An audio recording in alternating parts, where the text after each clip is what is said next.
So yun mga chong, pag-usapan muna natin about sprocket combination kasi madami pang naguguluhan, no? So sa akin lang, idea ko lang to. So sariling karanasan ko lang. So depende na sa inyo yan kung paano nyo intindihin.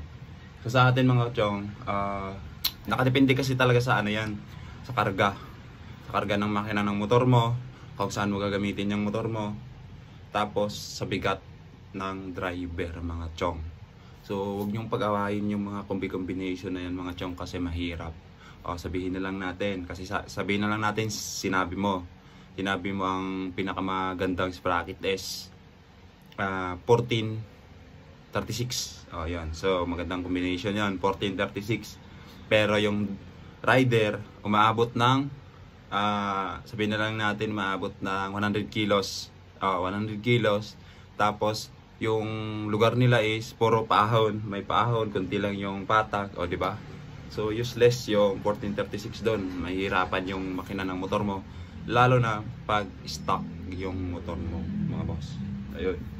Kaya ang masasabi ko lang talaga about sa sprocket combination, depende. Huwag kami masyadong maniwala sa mga sabi-sabi na yun, mas mabilis, mas maganda yung torque, mas maganda. Pucha,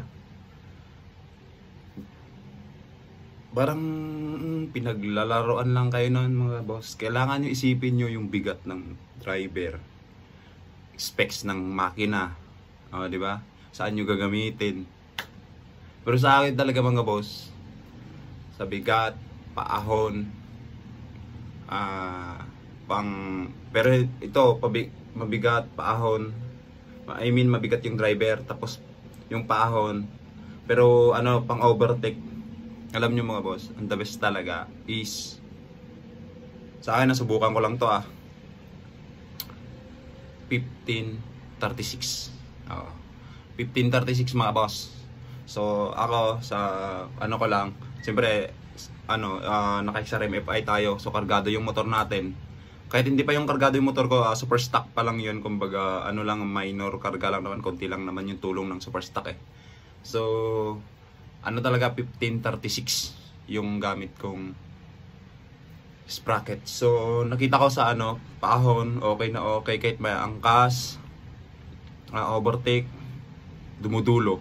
Ayun. Hindi naman yung kasi yung tulad dun sa Mindanao na waswasan talaga nga ilang kilometro, di ba? Siyempre mga ilang lang naman di ba? Pero kung yung waswasero ka na ilang kilometro, maabot ng 20 kilometers yung waswasan mo, subukan mo na lang yung mag 1326 ganun or 1434, di ba? Pero useless yun pag mag-aangkas ka, wala. Pero kung may iba kang motor, mas maganda yun. So try nyo muna yung 1536 mga boss. So kargado or stock or super stock, try nyo muna. Para sa akin talaga maganda yung hatak, maganda yung dulo talaga yun, para sa akin depende na sa inyo yun. So yun mga boss, yun lang yung about pag-usapan natin sa sprocket kasi madaming nagtatanong, hindi ko na-replyan.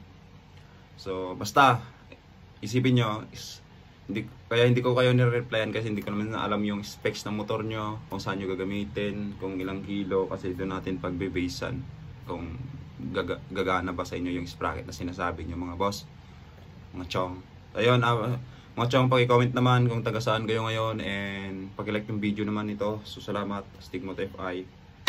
Sheesh.